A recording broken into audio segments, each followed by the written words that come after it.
আসসালামু আলাইকুম। আলহামদুলিল্লাহ ডেইলি ব্লগে সবাইকে স্বাগতম। অনেক দিন পরে একটা বড় ব্লগ নিয়ে চলে এসেছি। আর যেহেতু প্রচুর পরিমাণে ঠান্ডা পড়ছে, তাই আমরা সবাই মিলে একটা ছোট্ট একটা পিকনিকের আয়োজন করছি। বিশেষ করে হাজব্যান্ডের সব বন্ধুর বউরা মিলে হচ্ছে এই আয়োজনটা করেছি। আর এত সুন্দর করে ডেকোরেশন করা হয়েছে একটু খোলামেলা পরিবেশে। ভাবলাম যে বাচ্চারাও খুব বেশি মজা পাবে, আমরাও একটু এনজয় করি। অনেক দিন ধরে কারোর সাথে দেখা হয় না। পিকনিকের মাধ্যমে সবার সাথে একটু আড্ডা হবে, মজা হবে, মাস্তি হবে। অলরেডি কিন্তু আনন্দ শুরু হয়ে গেছে। এদিক দিয়ে হচ্ছে বাচ্চারা আর এদিক দিয়ে আমরা বিকালে নাস্তার একটা আয়োজনও করে ফেলেছে মিম ভাবি। আর এদিক দিয়ে হচ্ছে ঋতু ভাবি, ওই যে আমার বাচ্চা, সবাই চলে এসেছে। আরও কিছু গেস্ট আছে যারা নাকি একটু আসতে লেট করতেছে। এই যে আমার মেয়ে, ও কিন্তু আমি একটু দেরি করে এসেছি, ও আগে আগে চলে এসেছে। একদমই কারো সহ্য হচ্ছিল না, তাই সবাই হচ্ছে গিয়ে আগেই এনজয় করা শুরু করে দিয়েছে। আমার ছেলে চলে যাচ্ছে ওর বন্ধুর কাছে খাবার নিয়ে, যে ওরা একসাথে খাবে। আর এদিক দিয়ে মেয়ের বান্ধবীরা মিলেও ওরা একসাথে খাবে। মানে এক রুমে সবাই আলাদা আলাদা শিফটিং হয়ে যাচ্ছে, আমরা এক রুমে সবাই নাস্তা টাস্তা খেয়ে তারপরে চলে যাব হচ্ছে রান্নার কাজে। আর এদিক দিয়ে আমার পাগলা বলতেছে, আম্মু তোমরা সব ভাবিরা মিলে গল্প করো আর আমরা এদিক দিয়ে হচ্ছে খেলা করব। এই যে নাস্তা শেষ করেই কিন্তু চলে এসেছি। ও চুলা বানাচ্ছে।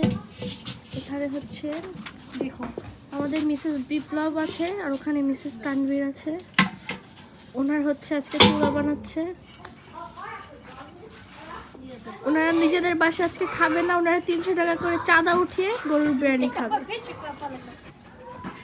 আমি 300 টাকা দিয়ে গরুর বিরিয়ানি কেন খাবো? আমি কাচ্চি মাস্টারে যাবো, যে কাচ্চি খেয়ে আসবো। আচ্ছা, তাহলে তোমার 300 টাকা ফেরত দিয়ে দিই। হ্যাঁ, দেন। ফেরত দিয়ে দিই, তুমি কাচ্চি খাও না। আবার ওনারা কোনো জর্দাও প্রোভাইড করবে না আমাকে, ডেজার্টও দিবে না। পারিশা কাগজ দিয়ে আসো আমু, ম্যাচটা নিয়ে আমা। হচ্ছে স্টার প্লাসের মতো মেকআপ করে তারপর রান্না করতে এসেছে।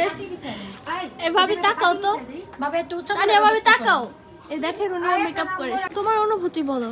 অনেক ভালো। আর কিছু বলতে চান? না, না কিছু বলতে হবে? কিছু বলতে চাই না, আমার মাথায় কোনো কথা আসতেছে না। আপনি চিন্তা করেন কিছু তুমি আগে দাও, হয়তো কহিনি কিন্তু আমি কিছু বলতে চাও? হ্যাঁ, আমি বলতে চাই যে এই জন্য যে বিরিয়ানিটা রান্না করতেছে, এই বিরিয়ানিটা আমার মনে হয় না এতটা মজা হবে যেমন দোকানের রকম। তারপরে এটা ট্রাই করা তো উচিত, রান্না করতেছে এত কষ্ট কইরা। আর কিছু? আর কিছু না, কষ্টের জন্য আমি খাচ্ছি উনিদের খালি। ও না হলে আপনি খেতেন না? না, আজকে যা আছে আপনি মনে বলতে পারেন আপনি। আজকে আমার মনে আছে, আজকে একটা মানুষ রে আমার মন চাইতাছে কি মন চাইতেছে? হুইল পাউডার দিয়ে ধুইতে। এটা কিন্তু ব্লগে অ্যাড করা হবে। নাউজুবিল্লাহ। না না, এগুলো দিস না। বলেন। অনেক সুন্দর, অনেক ভালো।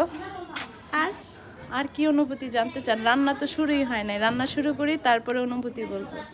ঠিক আছে, আপনি কাজ করলে আমি আরো বেশি খুশি হব। এত সময় ধরে সবার অনুভূতি জানলেন। এই যে রান্নার কাজে কিন্তু চলে এসেছি, তেল দেওয়া হয়ে গেছে, মানে তেল গরম হলে এরপরে হচ্ছে আলুটা ভেজে নেওয়া হবে। আর কতটা মজা করতেছিলাম অবশ্যই সবাই বুঝতেছিলেন, যে ভয়েস ওভার ছাড়া হচ্ছে যেই অরিজিনাল ভয়েসটা, সেই ভয়েসে বুঝতেছিলেন যে আমরা কতটা মজা করতেছিলাম। আর এই আগুন ধরাটা ছিল সব থেকে একটা প্যারাময়। প্রায় আধা ঘন্টার মতো সময় লাগছে এই আগুনটা ধরাইতে। ভাই বিশ্বাস করেন এত কষ্ট আগুন ধরানো। আর মনে হইতেছিল যে কিছুদিন যায় গ্রামে বাস করি, তাইলেই হবে যে একদম সব কাজে পারফেক্ট পারদর্শী হয়ে যাব। এদিক দিয়ে তেল গরম হয়ে গেছে, আলুটাও দেওয়া হয়ে গেছে, যে আলুটা ভালো করে ভেজে তারপরে এটাকে তুলে নিব। আর সবাই কিন্তু কাজে লেগে গেছে, দেখেন অলমোস্ট সবাই হচ্ছে কাজ করতেছে, কেউ কিন্তু কাজ ছাড়া বাকি নাই। একজন ছাড়া, ও এখনও আসতেছে না, কিন্তু ওর জন্য কাজ আমরা রেখে দিয়েছি। যাই হোক, ও আসলে আমরা ওই কাজটা ওকে দিয়ে করাবো। কেউ আর কি, পিকনিক মানে হচ্ছে সবাই মিলে ঝিলে কাজ করা, এটার একটা অন্যরকম একটা সুখ। এখানে কিন্তু আবারও ইন্টারভিউ নেওয়া হইতেছে, আর আমরা তো মজা করতে করতে হচ্ছে রান্না করতেছি।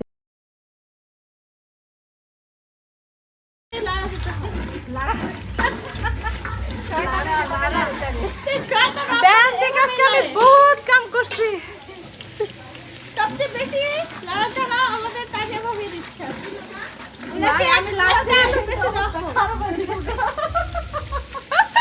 ওরা শুধু উল্টাপাল্টা কথা বলে, এগুলো আপনারা ইগনোর করবেন ভিডিওতে। উনি অনেক ভালো কাজ করছে, শশাগুলো কাটছেন, দেখেন উনি এখনো কিছু করছেন না।